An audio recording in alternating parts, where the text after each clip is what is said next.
Don't be scared, little guy. I'm going to take that off your head, okay? Please don't be scared. Please don't spray me, okay? I'm just going to take that off your head. That's okay, little buddy. That's okay. Let me take that off your head. Come on now. Okay, come here, come here. Don't be scared, little guy. It's okay. It's okay. Come on over here. Let me take that off your head. Come on. I'm just going to take... It's okay. Please don't be upset. Don't be upset. I'll take that off your head now. Come on now. Come on now. Take it off your head now. Come on. Take it off. Come on. Come on. Take it off your head. Come on, baby. You can do this. You can do it. Good boy. Good boy. Good boy.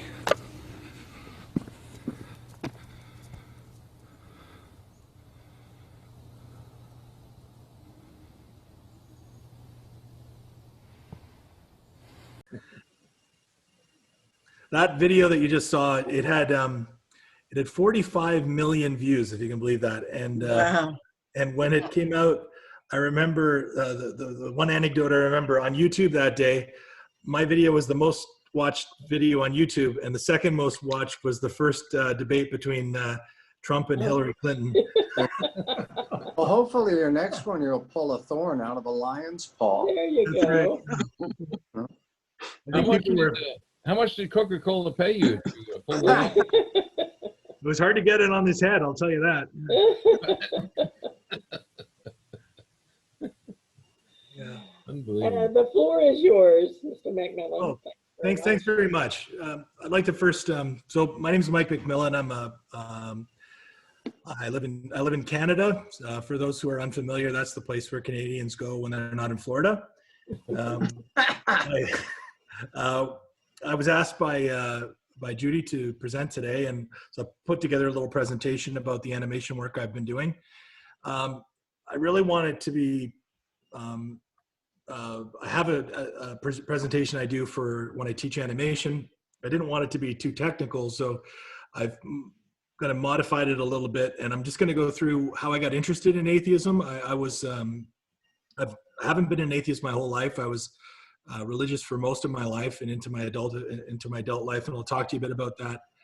My discovery of atheism and why I got involved in making these videos.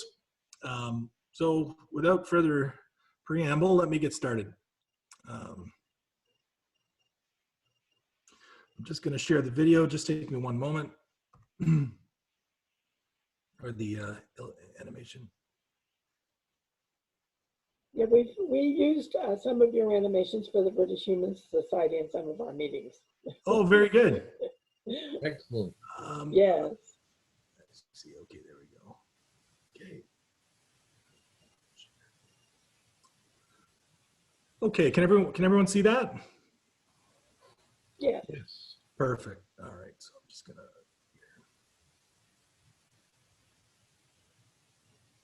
There we go. Okay, so just a little bit about me. This is my family up here. I've got three young boys. As I mentioned, my day-to-day job, I run a fairly large concrete company in Ontario. So I run a construction company. In my volunteer work, I'm the president of a large regional art gallery in Ontario, and the SkeptiSketch thing is sort of another facet of my interest of mine that I started up about 10 years ago.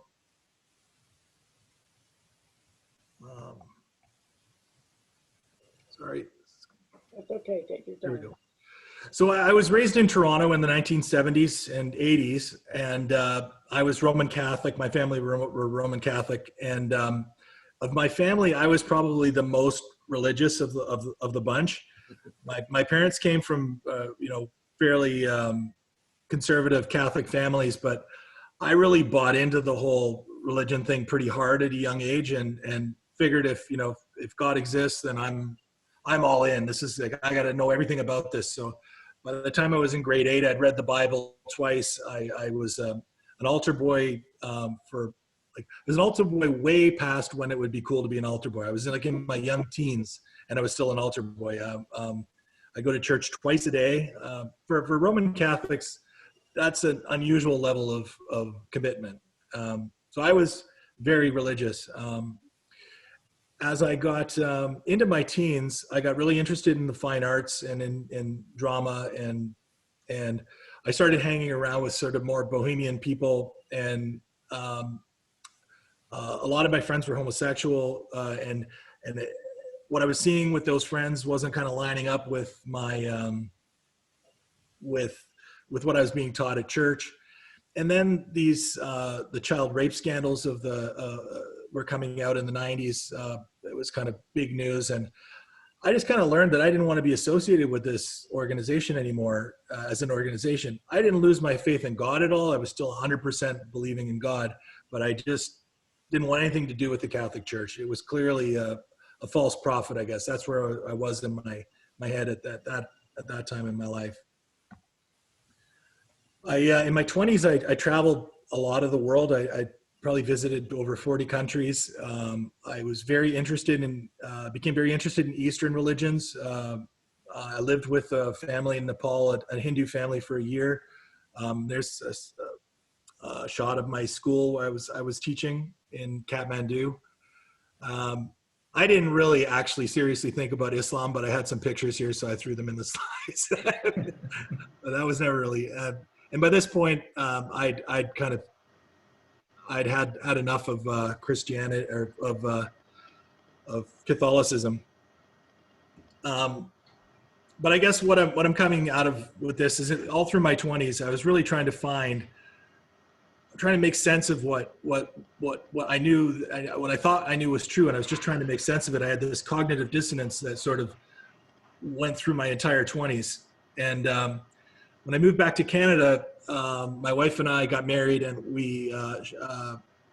she became pregnant, and this really brought things to a convergence for me. I really had to figure out, what am I going to explain to this new human being about the nature of reality and all of these types of things. And so I did what every serious academic does. I got to YouTube. I sat down and just started ramming through YouTube videos for days on end. And I really set aside a whole weekend to kind of go through and see if I could tease out some knowledge. And I didn't even consider atheism. So atheists were, to me, I would maybe sort of like Satanism. It's some sort of weird, very cynical, I don't know, it's like out there. I wasn't even considering atheism. And I found a link to some video. This is an example. It's not the exact video, but it was a video that was like, Christian slams stupid atheist or something like that. And so I clicked on that, figuring that I'm going to get some ideas on the best arguments for God. And I think it was a video with Professor Richard Dawkins. And Dawkins was going on about, in a very, very friendly way with this theist, and they had a debate. And I was going, oh my goodness, this person isn't at all what I was expecting. Here's an educated person. He speaks well. He's calm. The other person is, not supporting their arguments. He's humble. He's not boasting about things he knows that he doesn't know. And I was really intrigued by how, this wasn't at all what I was expecting from an atheist. And I found myself actually really liking what I was hearing and not liking the counter argument. So then I got really interested. Okay, well, I'll start clicking on atheist videos. And I think that's where I found this video from Sam Harris. I think it was in the early 2000s at the Aspen Ideas Festival. And this one video, I was not an atheist when I started watching that video. And by the time I was done, I was 100%. It was like, I just had the feeling of cognitive dissonance falling away. And then it was like, I'd never felt so good in my life. And I wanted to tell everybody. It was like, it was the most exciting thing in the world. And you guys will all be totally surprised that a lot of people don't want to hear how enlightened you are. Yeah, I know you'll be amazed to hear that. So that's how I got interested. And this boiling up of interest, I was so passionate about it for so many years after this event. And I wanted to teach other people that they too could kind of shed this sort of nonsense that was really hurting. I mean, I had some software, Roman Catholic software running on my head about sex and masturbation and all kinds of things. Like, they really mess you up, right? And I was able to sort of purge myself of all that nonsense. My marriage improved, my relationships with others improved, and I just was able to sleep at night. So if you're a person like me who's trying to make sense of things, this was a real moment in my life. So I'm going to talk to you about how I started posting online. Back in the early days of Reddit, this is like 2012, 2013, I made a meme. And the meme was, the Catholic Church claims homosexuality is unnatural, even though it has been observed in 1,500 species of animals so far. There is, however, sexual behavior that cannot be found in nature and might be more accurately described as unnatural: celibacy. So this was my jab at the Catholic Church, and I posted it, and it was at the top of Reddit. So Reddit used to have a very popular atheism page, and for something from that atheism page to be at the top of Reddit was a big deal. So this was, big deal. I was very excited to see something that I'd posted getting a lot of traction online, and actually the next day in my Facebook feed, one of my friends posted my meme, not knowing I'd made it, right? So I was a real boost to my ego. But nothing tops, about a month later, my friend in New Zealand emails me New Zealand Parliament, and they're debating gay marriage in New Zealand, and they're having and one of the parliamentary, I think he's deputy prime minister, gets up and he's making an appeal to the House of Commons, and he comes out with my joke from my meme. So it's a month later, and on the other side of the planet, here's like so that was to me, this idea that we could seed a little idea and then it can just make waves that you can't even imagine. I'm in my underwear in Ontario writing a meme at my computer, and then just a few weeks later it's being said in New Zealand Parliament. So I was pretty interested. It was around this time I found a piece of software. I was in IT for most of my life, so I'm really into computers. And I found this piece of British software called VideoScribe, which kind of it can make makes the illusion of whiteboard animations. And I started playing around with it, and a lot of the atheist videos back in the Sorry, I got it. Don't worry about it. I'll take care of it. Okay. A lot of the atheist videos, if you remember back in those days, were like kind of shaky camcorder lectures of professors and things like that. They were very low quality. And I saw a niche there where I could kind of take some clips of famous atheists in some of these, some really clever things that they've said, and then go ahead and do them in this software in a way that was, made it more manageable for people. And I was hoping to kind of get some traction. So what I did was, the very first animation I did was for Richard Dawkins. It was of a really clever, he was doing a lecture in front of some people, and an audience member got up and asked a question, and he had a very clever comeback. So I took that sound clip and I animated it, and it was the next day I had the Richard Dawkins Foundation reaching out to me saying, "This is amazing, like we got to do more of this." And Richard Dawkins himself reached out to me to say how much he enjoyed the videos. So I made a second one, and then I started making videos for other kind of famous atheists. I did some for Sam Harris, which he posted on his YouTube channel.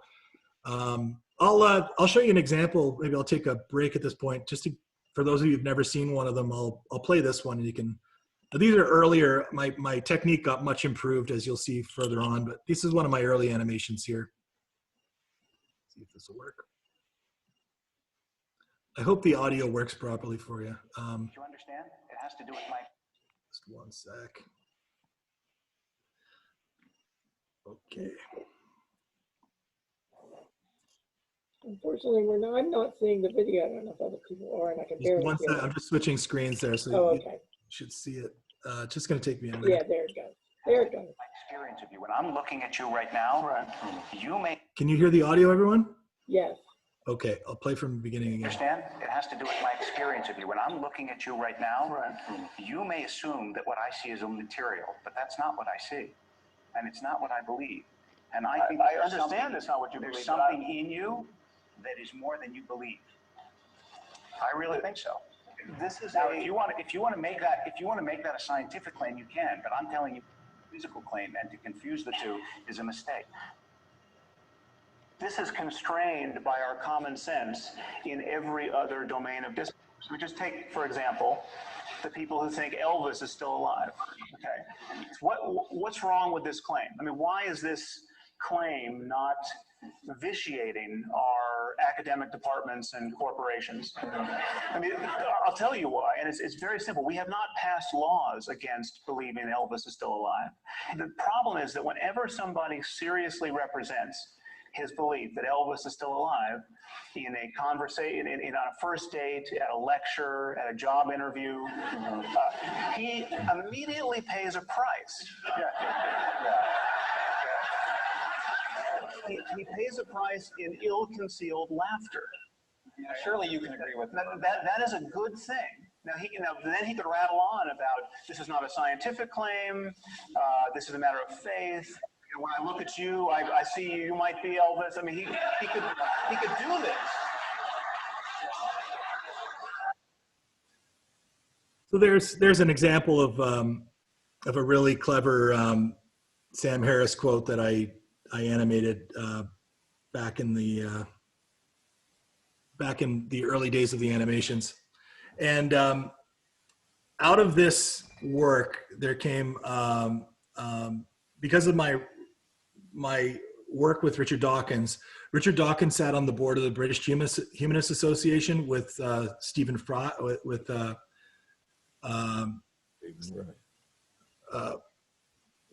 Stephen Fry. Sorry, guys. That's okay. Take your time. No problem.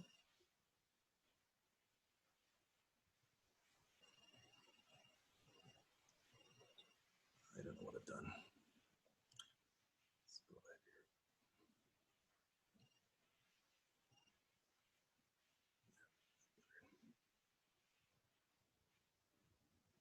here. Okay.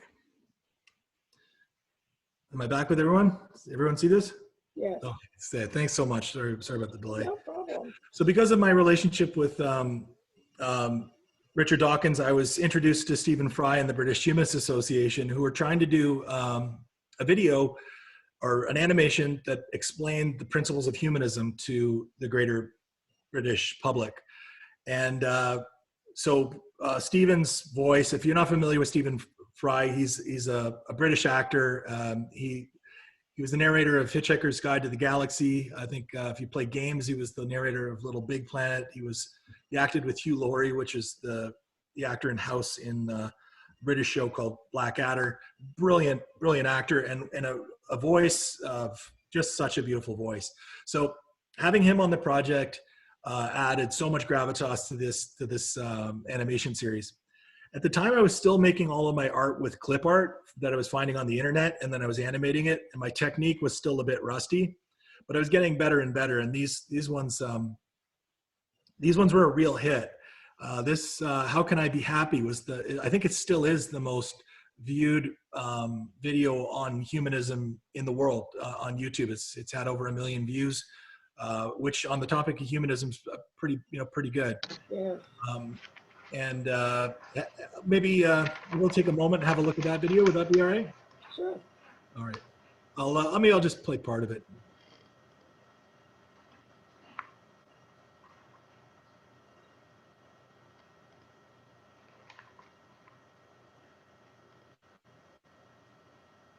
How can I be happy?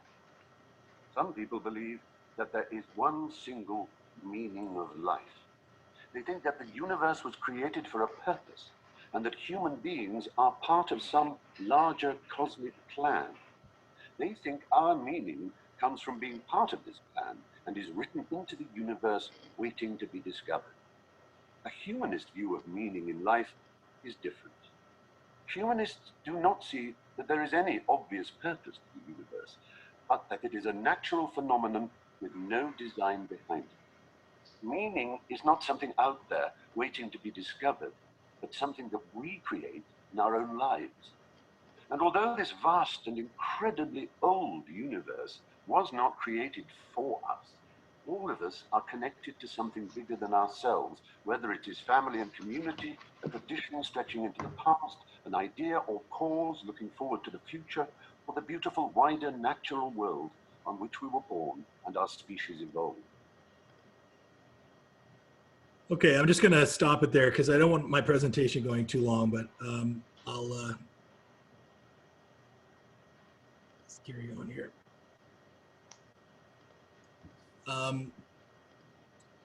So these two were a big hit, and what happened after that was I had humanist organizations from all over the world asking me to do translations in different languages.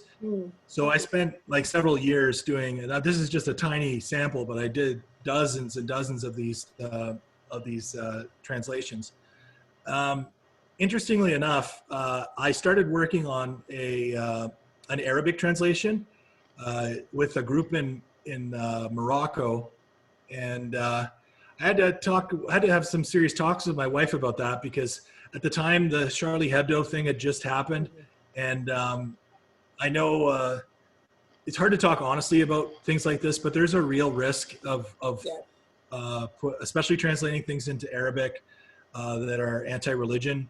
And my brothers and sisters that are over there fighting the atheist and humanist fight, I have the utmost respect for. But unfortunately, the two gentlemen that I was working with in Morocco, I believe, were arrested.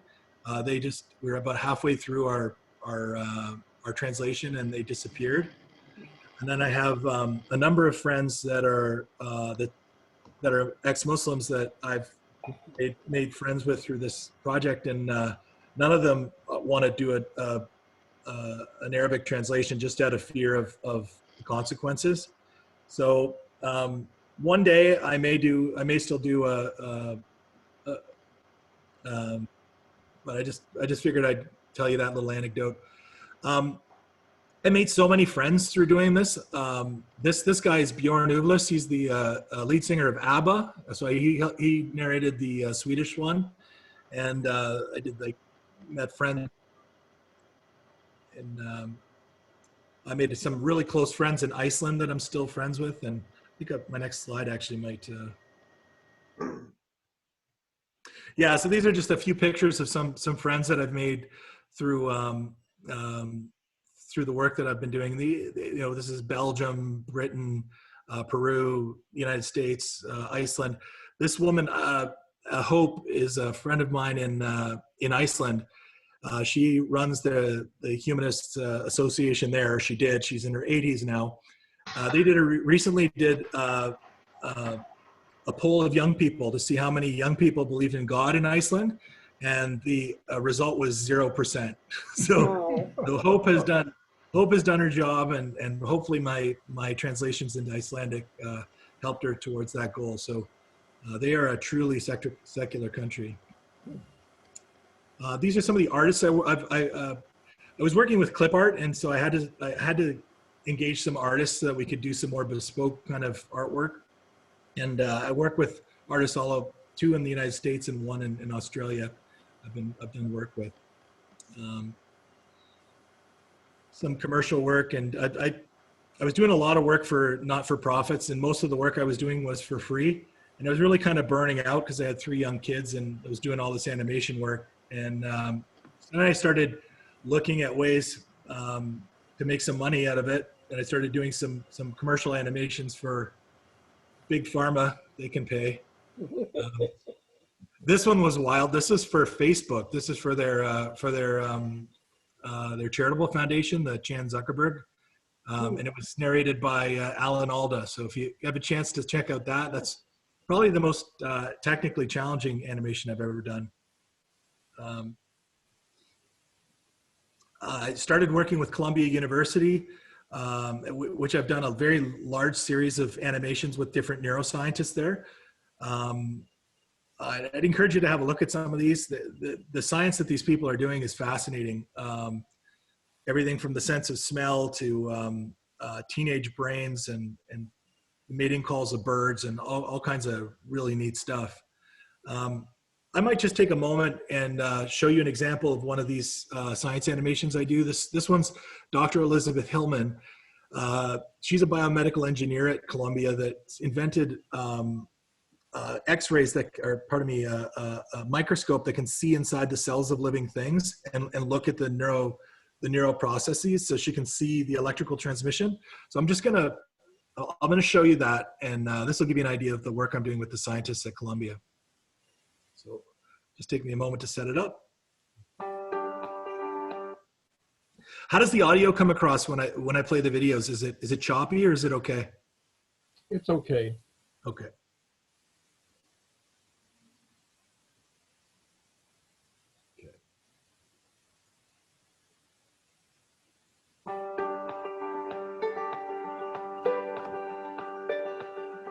About 350 years ago, a Dutch fabric merchant named Antony van Leeuwenhoek figured out how to make microscopes that could see tiny things no one had thought to look for. He discovered bacteria, he discovered red blood cells, and his work led to a new understanding of what makes us sick and ultimately to breakthrough treatments such as antibiotics. Centuries later, Elizabeth Hillman, a biomedical engineer at Columbia University's Zuckerman Institute, is also inventing new kinds of microscopes, this time to create 3D movies of life in action. Her microscopes are helping researchers to see the brain in a whole new light. We have a lot of really cool ways to take pictures of the living brain. A lot of these rely on making cells fluorescent, using tricks that we learned from jellyfish.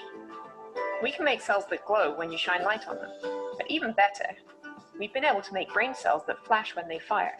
It's like having a firework display going on in your brain. But most of the microscopes that we have aren't fast enough to capture all of this beautiful activity, especially not in 3D.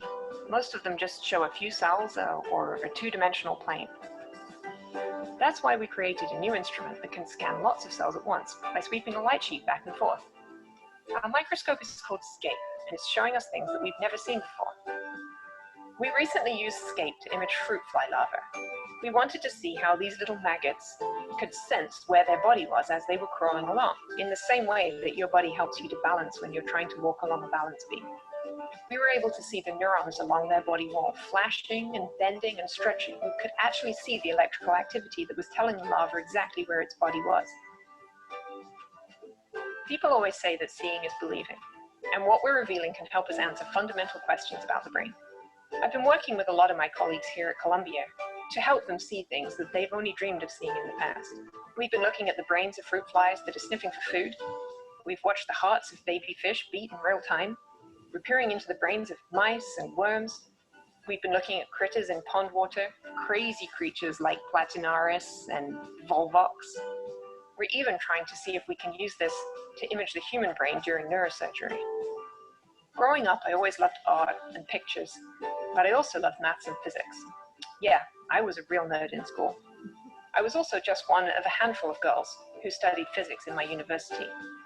When I realized that I could have a career where I could build imaging systems and microscopes, make beautiful images, and also help people, that's really the best career I could have hoped for. On the International Day of Women and Girls in Science, I hope that other girls will be inspired to carve their own paths into science and engineering.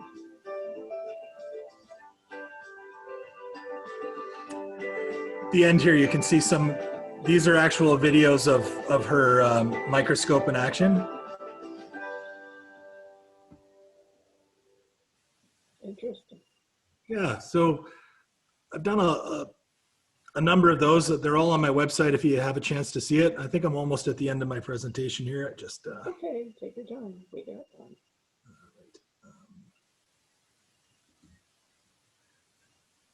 time.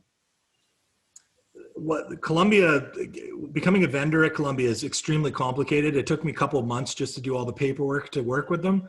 And because I'm the only animator there now, like every department in Columbia wants to use me. So I've got calls from their radiology department.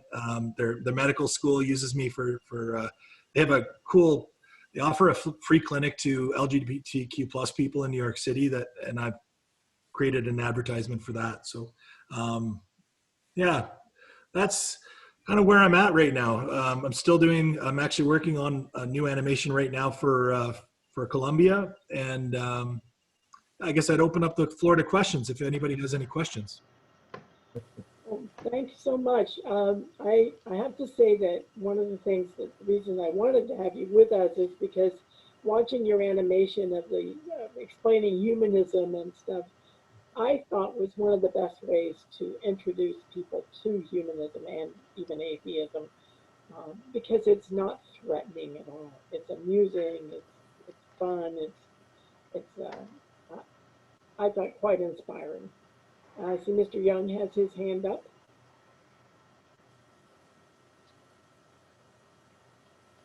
Jim Young? Oh, okay. That was a wonderful presentation, and I'm very much interested in watching all of those animated videos. So is there a particular place that I can go to select those to watch them? Every video I've made, YouTube? every video I've made, except for the one for Facebook, every one I've made is on my website at SkeptiSketch.com. Okay. Mr. Young, you would have gotten a link to that this morning in the email that I sent out. Okay, thank you. You're welcome. And yeah, it's a real honor to get to speak with you folks. I live in a rural area, and I don't get to meet other atheists or humanists very much. So it's kind of nice. Skunks. Don't worry, Mike, we don't either. Yeah. It looks like you're in a tent. Yeah. Yeah, I'm above my garage. If I was in the house, my kids would be too noisy. Yeah. But that's remote. I mean. Yeah. Joe, you had a question, or? Yes, I did. One is Michael's life story is a good example of how arguing about religion can affect the people who hear the argument and have no effect whatsoever on the person you're arguing with, a subject that we address frequently here. And secondly, I know that life in Iceland with the 0 believers must be terrible. How can you even walk down the street without being robbed or raped or shot? I just can't imagine it. That's it. Oh, and great animations. Thank you. Yeah, I think Iceland these days is actually hell on earth, but more due to the volcano than I don't think you'll be finding too much violence in the streets of Reykjavik anytime soon. No. Jim Peterson? A couple of years ago, I went to Iceland, and one of the most dramatic things that I learned about Iceland was that in the entire country, they had 70 people in jail. Jeez. And if I could say one more thing, folks, like I can see it because I'm from the outside. My sister-in-law and brother-in-law used to teach in Florida, and I know Florida very well, of course, because I'm Canadian and we spend half our time there. Right?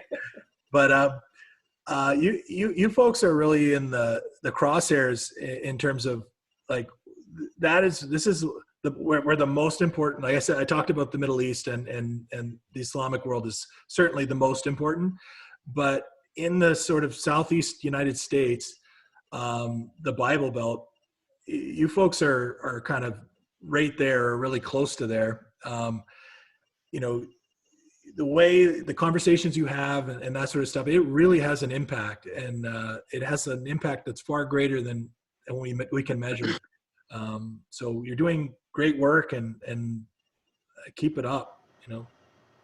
Thank you, Jim Peterson. You can have yours said. Yes, I am very curious as to how you stay so young and vibrant, considering that you're 106 years old.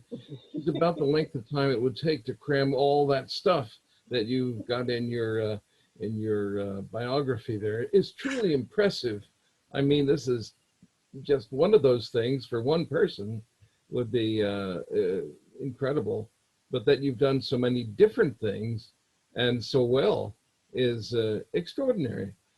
Let me also, yes.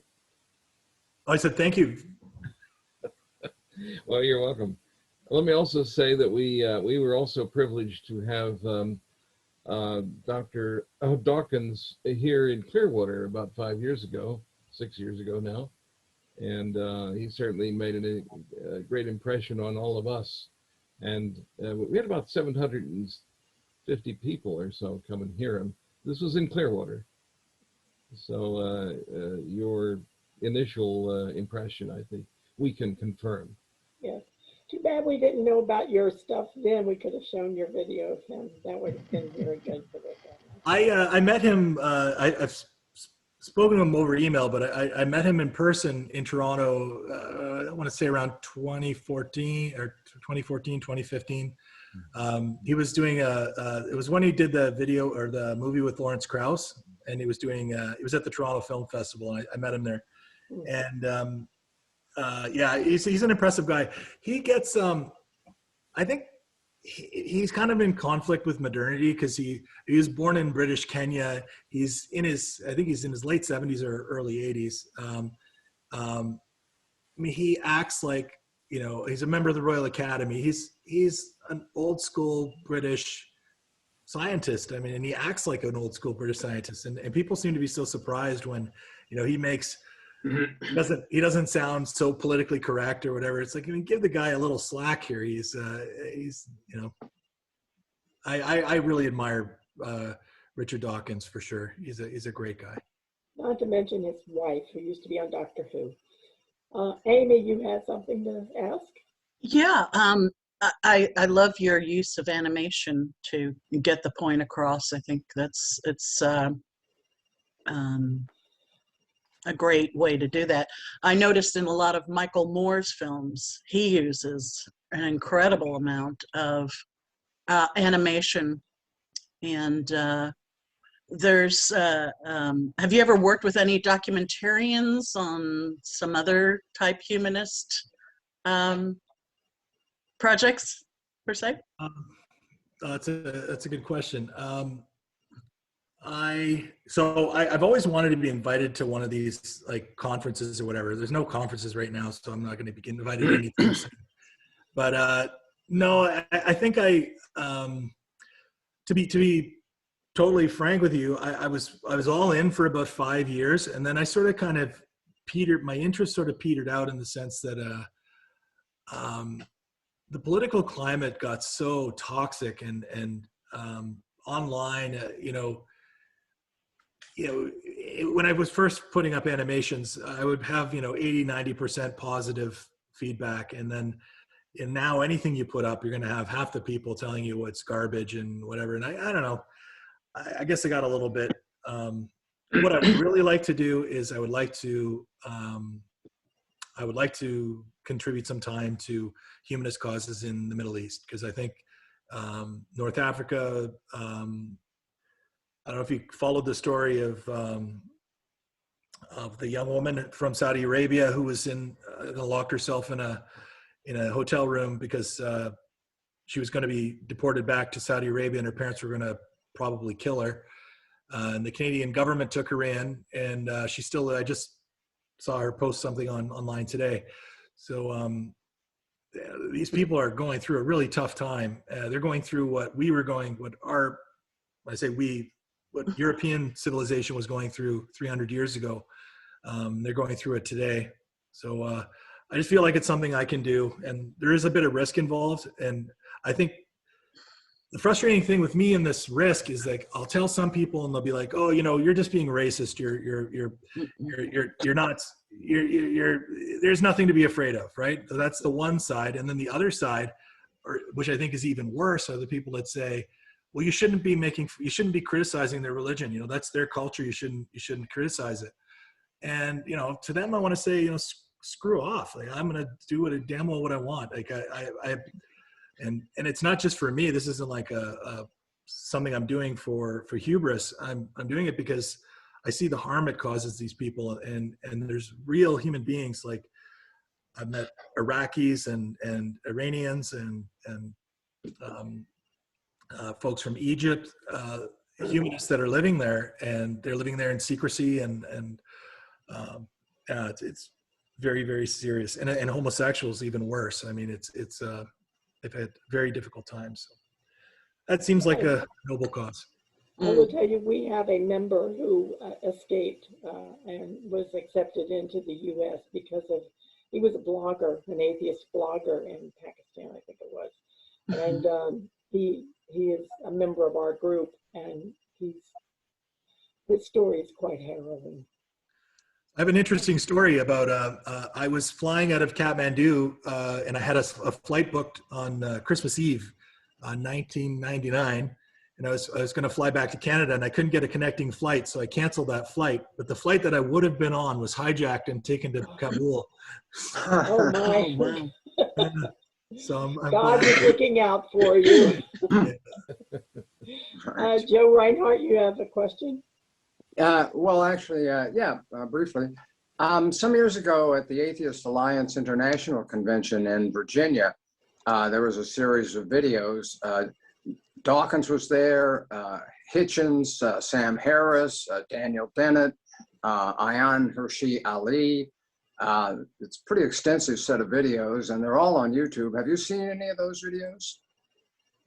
So I probably have, and kind of where I'm at right now, making more content for the atheist community is the artist that I'm working with right now is a professional artist, and I don't know how comfortable I am asking him to do work for free.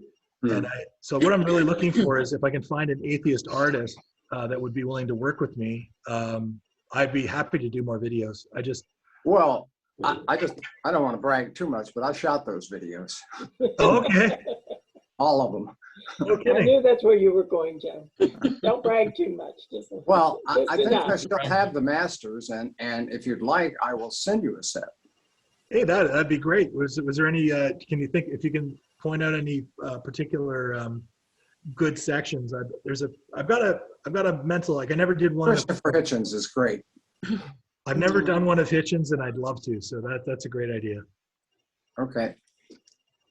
I'll get your address. I'll send you a set of DVDs. Thanks, Joe. Jim Young? Well, before you send him his, Joe Reinhardt's, you told me you were going to send me a set or make a link so I could download them somehow. I'm still waiting. I would love to see those. As you know, I've admired your work. The other comment that I wanted to make, or actually it's in the form of a question, is have you ever viewed animations by Dark Matter 2525 or Non-Stamp Collector or Theremin Trees? These are atheists, and they produce some extremely high quality videos for YouTube. In fact, I donate.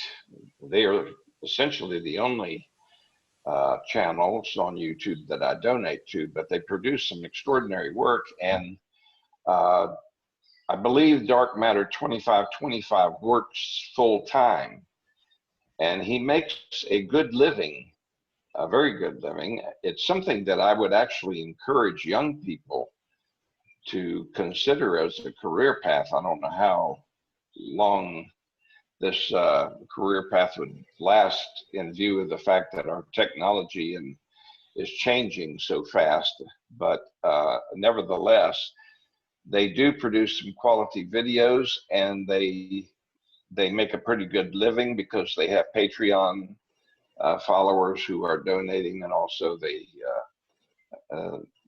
YouTube monetizes some of their videos, although I think they primarily depend on Patreon because YouTube tends to demonetize a lot of their videos because theists complain about the content. But I was asking, I really want to ask if you are familiar with any of these artists. So I am. I had a email conversation with Dark Matter 2525 many years ago, and I don't even remember what it was about. But I think I might have reached out to him saying that I admired his work, or he reached out the opposite. We had a bit of a back and forth. We never ended up collaborating on anything. But yeah, no, I am aware of some of the folks you've mentioned, and in terms of monetization, I don't know why, but early on I was really against monetizing any of my work, and it was I think now it was a mistake. I kind of, as soon as you start monetizing things, then it becomes kind of like a job, and then I just saw this was something it was like a public service I was doing. But the consequence of that was that everybody, because it was free, was asking me to do work, and I burned out pretty quick, because you had everybody and their mother calling me, asking me to do videos for them, and it kind of, so I don't know if I properly answered your question, but yeah, I've watched a significant number of videos on YouTube, and I'm familiar with most of the folks you mentioned. Yeah. Thank you, Jim. Thank you. Bill Norsworthy.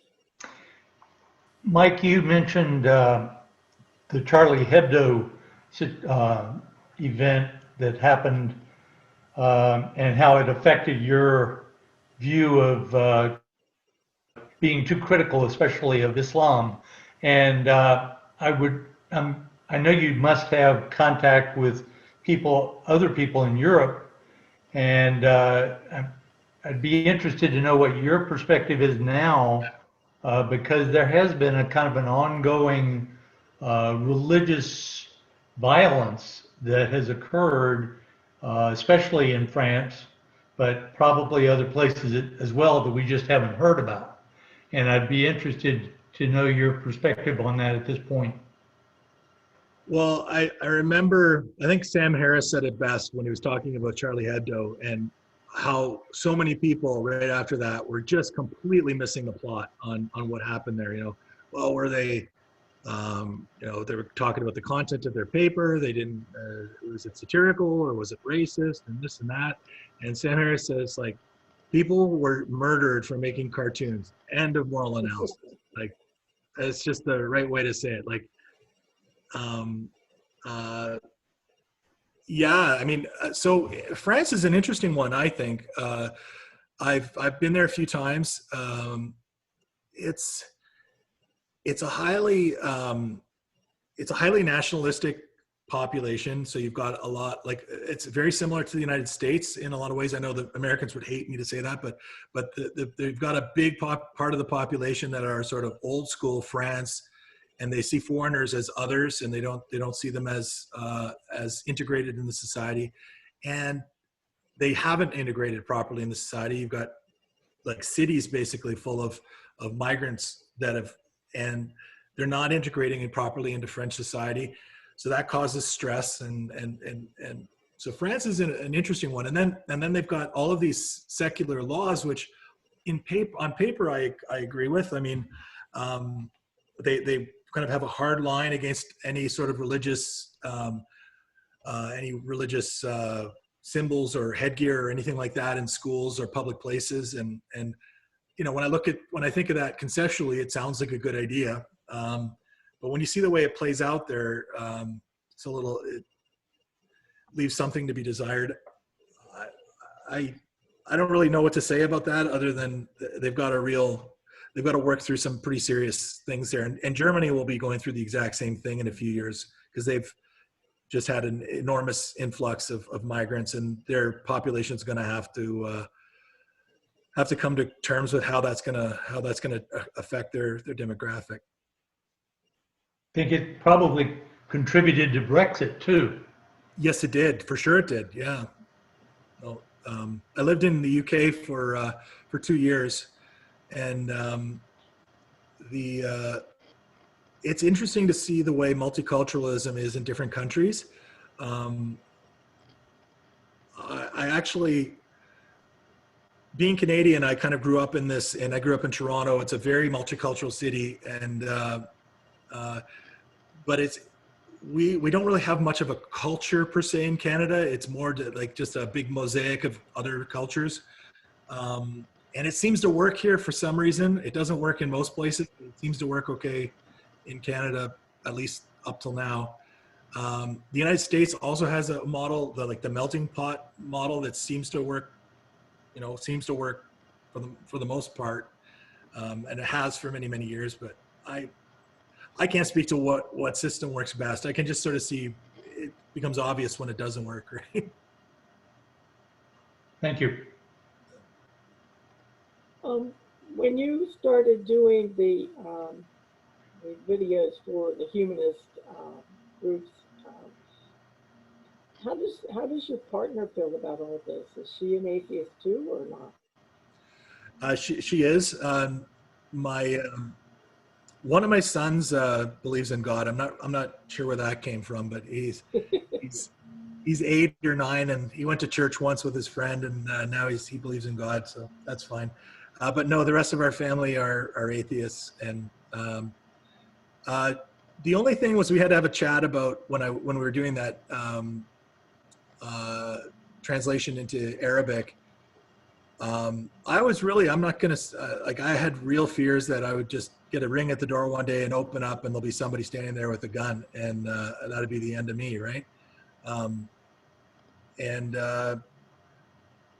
Yeah, that Charlie Hebdo thing hit me pretty hard, to be honest, to see those people murdered like that. Yeah. That was pretty awful. We had a big rift, wasn't a big rift, but a big discussion in our group, because some of us wanted to go do the Draw Muhammad Day, and others were really scared about people doing that. And I kind of saddled both sides of that fence. I would be scared to do it, but I think if we don't stand up to that kind of stuff, they're like... Woman finally canceled it.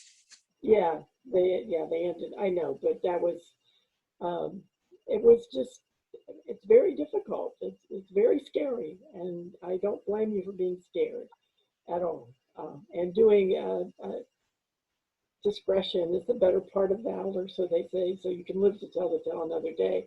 But at some point, we have to be able to resolve this issue, but, because it is the fastest, I understand it's the fastest growing religion in the world. And I personally don't want to live under Islam. Jim Young, you had something else? I just wanted to comment on that topic of being fearful of the repercussions from people who think they are on a mission of God to go out and kill non-believers or blasphemers or atheists or humanists. I've done some activism in my time, and I know I had to simply make up my mind that there's risk to everything. You can get on a plane, there's risk. You can jump out of a plane with a parachute, there's risk. But it depends on whether or not it's the risk you're worth taking, that you view as worth taking. And I've come to have this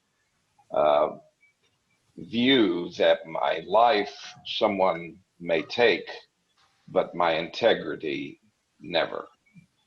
So there's a few things that are uncompromisable. Tell you what, I'll sign your name to it then. You could do that. And when I post on YouTube, which I do almost every day, I put my full name. I'm not afraid of these people. I do get threats occasionally, but I'm not afraid to die. I refuse to be intimidated by them. Now, I've had a question for you guys. Like, what's it like? People, like, ambient religiosity is it's kind of frowned upon where I live. Canadians are a fairly secular bunch, and there are religious people around, but they're kind of asked to kind of keep it to themselves. And we don't. Religion's not really not really a topic around here, but I know that's different in Florida, or at least it was when I was there. What kind of experiences do you have as atheists living in Florida? I have been out about my atheism since my early 20s, and honestly, I've never had a problem. I've gotten into arguments with people at work. Now, I will say that when I worked for the government for a long time, but when I went to private enterprise and started working, and I was in IT too, I was a developer, I did overhear snide comments about atheists, and I never brought it up at work once, even though we had a chaplain who was like 5 desks down from me in one of my jobs. It was an IT company, and don't ask me why we had a chaplain, but we did. But I chose not to bring it up simply because in private enterprise, I wasn't, especially given the environment in that particular company, I wasn't sure what was going to happen. But other than that, I've not really had a problem. Now, I did see the host of the 700 Club, Pat Robertson, is that who it was? Yeah. Say that it was okay to kill atheists on his program one time, and this was a long time ago. So it's not just, I mean, our situation is not. What a jacket. Yeah, it's difficult. I'd just like to interject that there are several members of this group. While we may not have had repercussions from the community, we have suffered repercussions from our friends and family by coming out and taking a stand as atheists. I know I've had my brothers and sisters disown me, and I've had a few friends that refuse to associate with me, and there are others here who can give testimony to that too, but it just kind of goes with the territory. Oh, and I did want to mention to you, Mike, probably half this group are ex-Catholics. Okay, very good. I'm not alone. No, you're not alone. You're all feeling terribly guilty right now. Jim Peterson, you had something to say? Yes, I was Roman Catholic too, but I've roamed far since then. I was going to show you one. Can you see the screen? Yes. Yes. I forgot a little anecdote I was going to share with you guys in my travels. So do you see this photo down in the bottom right here? Yes. So the gentleman in the middle is the Crown Prince of Nepal. Mm. And just a few months after this photo was taken, so that's me up in the top right, and that's him there. A few months after that was taken, the story is he went into the palace and gunned down the entire royal family, killed Oh my gosh. 11 or 12 people. I've heard since that, and then shot himself. I've heard from my friends who are friends of the royal family that it was a setup, and that the Maoist rebels of the country set this up to get rid of the royal family, because shortly after, the royal family was dissolved in Nepal, and it's a republic now. But just an interesting thing from my travels. I don't know why I'm bringing that up. I just thought it was. That is interesting, yes. Yeah. Especially since Nepal was one of the Asian countries that has been more or less continuously represented in the international humanist movement and at various conventions and so forth, and which is kind of surprising given the level of development the country has at the moment. But what was I going to? Oh yes, in regard to the Charlie Hebdo incident, our response here was, I'm also president of the local humanist society, and was to put up an item on our website expressing sympathy and support for the people of France, and in particular the Charlie Hebdo workers at that time. And I think that's probably more effective than instead of going out and declaring your opposition to Islam, you go out there and declare your support of those who oppose Islam. and that they because we often fail to recognize that how dynamic society is and how much people like yourself and many others need public expressions of support to be able to carry on and demonstrate by example to others where we need to go and the direction. So Yes. well, it seems like the tack that the press took at the time was not to publish the drawings. Most media companies did not, or they would put big black. They would censor the photos or whatever. And you know, it really is. I mean, what you're doing there is you are you're saying that, you know, we need to abide by these religious codes, and I don't think people saw it as being polite, or maybe being trying to be culturally sensitive or whatever. It wasn't that at all. We need to draw a hard and fast line here. We can't be adjusting our secular values for every religious idea that comes along. That was too bad. And then what ended up happening was that the newspaper people that had the courage to display them, they bore all the brunt of the, so I think, wasn't there in Denmark, there was a bunch of stuff going on there with, there was a cafe shooting and a whole bunch of stuff. Like that violence doesn't need to happen. If everybody if the media just set lockstep and said, we're going to publish these because they're like, it is news. It's totally relevant news. Why wouldn't you? Yeah. So that's too bad. So pandering to religious privilege. Yeah. Brent, you have something to say? Yeah, I have a long history of having issues in my employment having to do with religion. Probably the first time I had a job in Florida back in the early 80s, I was told that I couldn't get into the management training program unless I went to the prayer breakfast on Sunday that the boss held.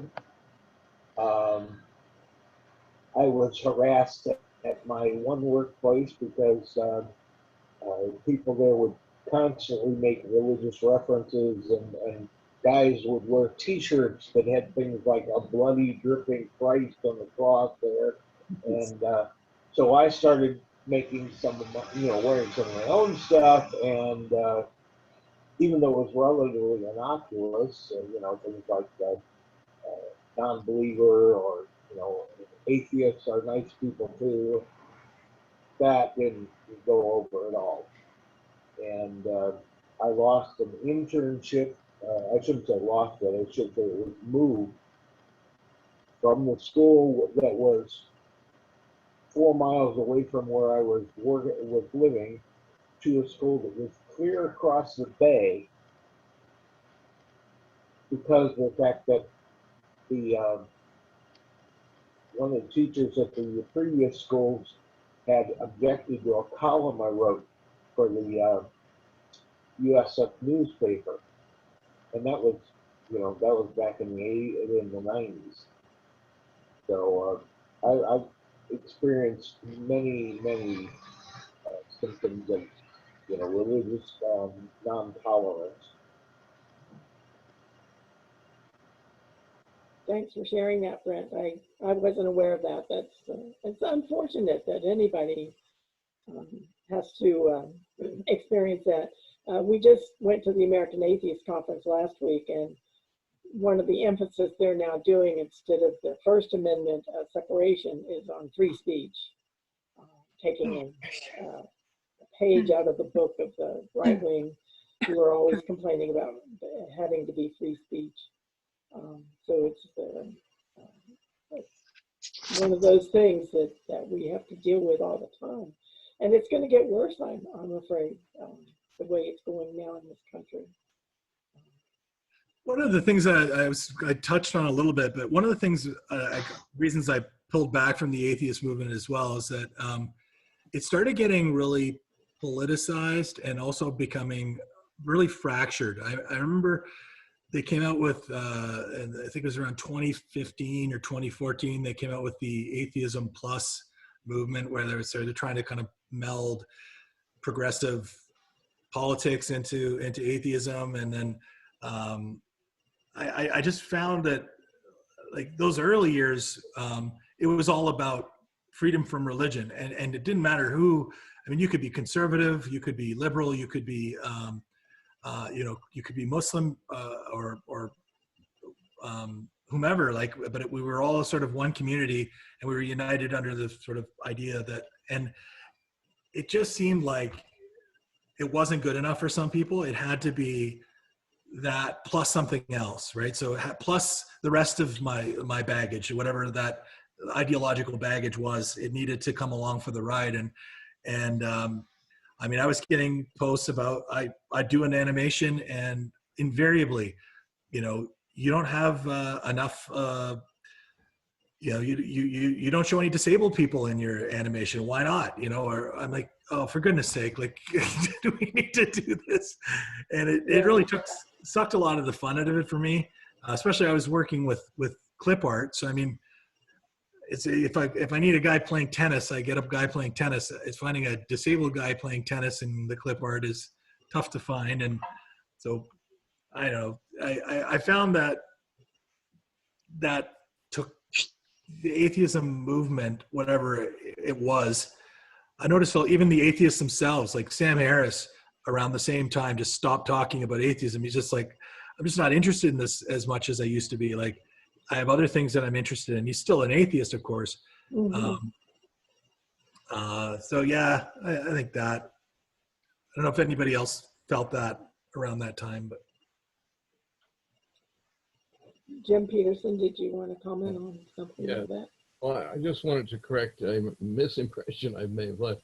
We were, in fact, very, very supportive of the critique of Islam, and especially the activists, so-called, at that time, and also published the cartoons as well.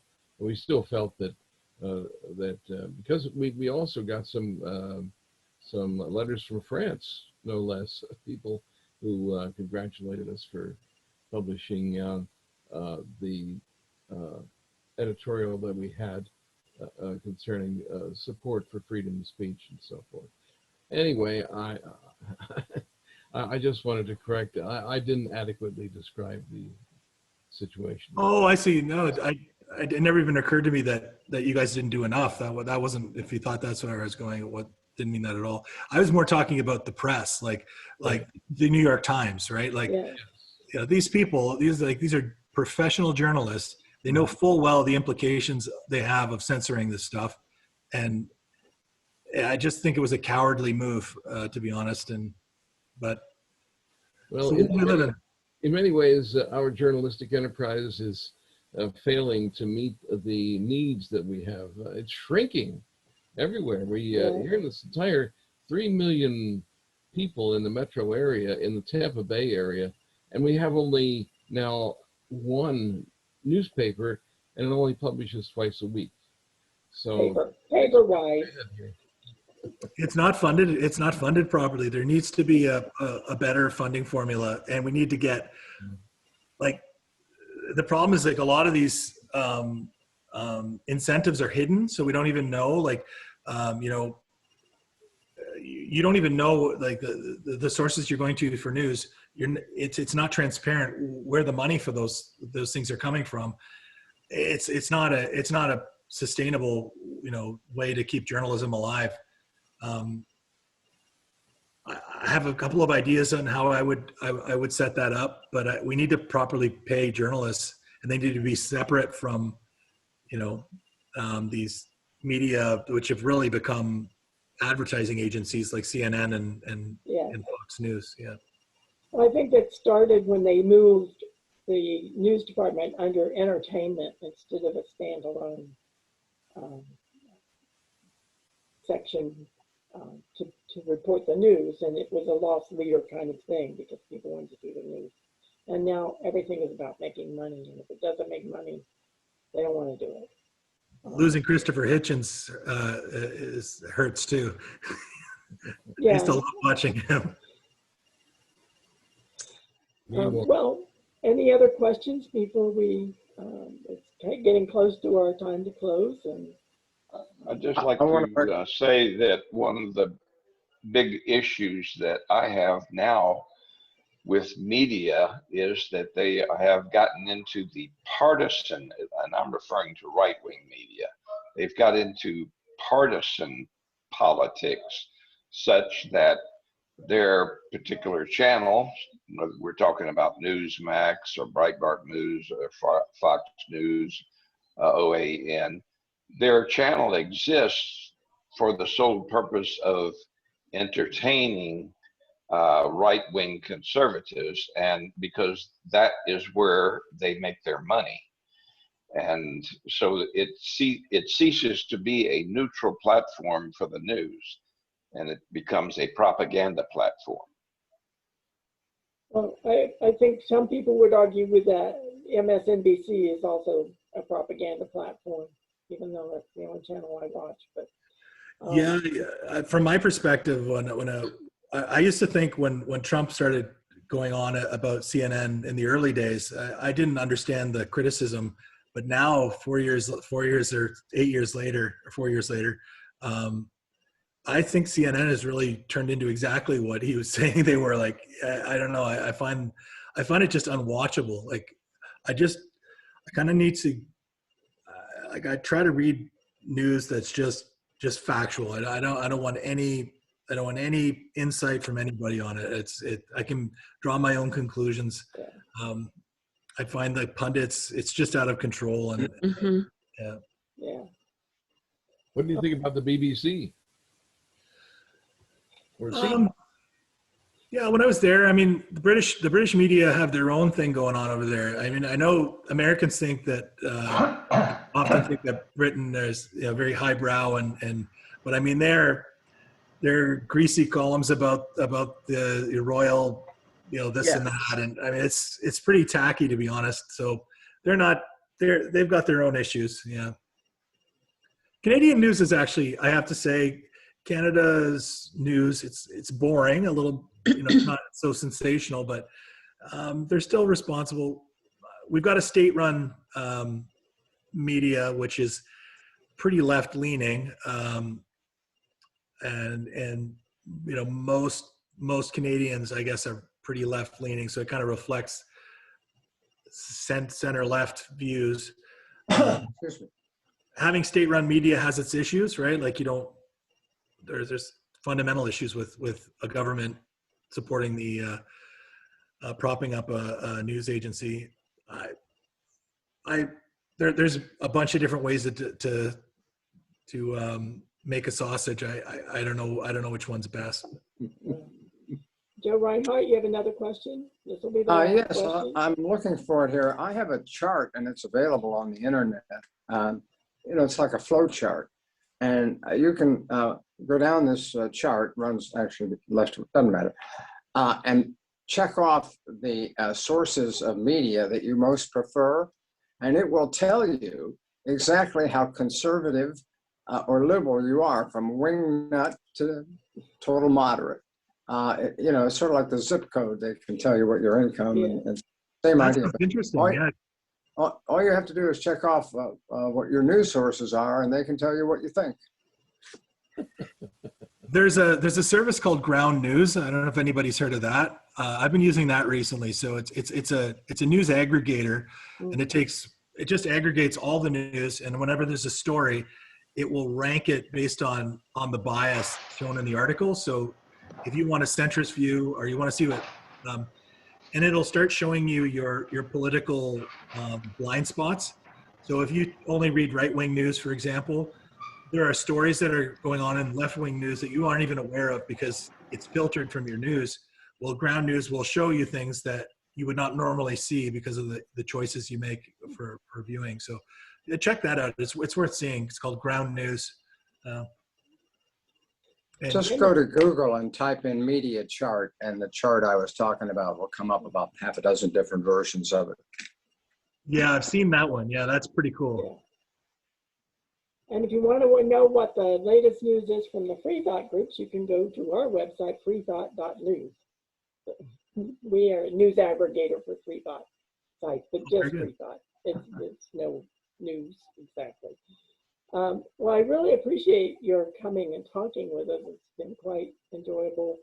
I will say that we are starting a project with providing science kits for kids to schools. And I was thinking about trying to adapt some of your methods. So could you tell me what software you're using now? Sure, yeah, it's called VideoScribe. Oh, you're still using that one? Yeah. Okay. I've developed a method that does work in outside of VideoScribe, and then I import it in. So you're not going to get sort of my results out of the box, obviously, but it's excellent software, and kids can use it. It's very user friendly. If you guys want to download it, I think they've got a trial, and each of you could make your own animation inside an hour. It's that easy. It's very simple. Yeah. Okay. Appreciate it. Okay. Any last questions before we close up for tonight?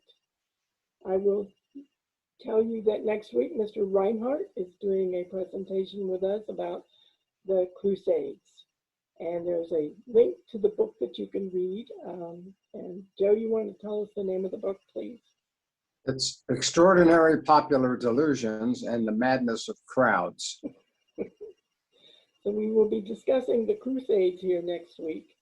We won't be implementing any of their procedures, however. Sign up after the show. Well, thank you so much. It's been a pleasure. I'm glad you didn't get sprayed by the skunk. And I just have to say that hearing you talk to the skunk, it was just such a fine example of humanism. I just had to play it for everybody. So I appreciate you doing that. Thanks so much, everyone. Nice to meet everyone. Thank Nice to meet you. Thank you, Mike. Loved it. All right, so we'll see you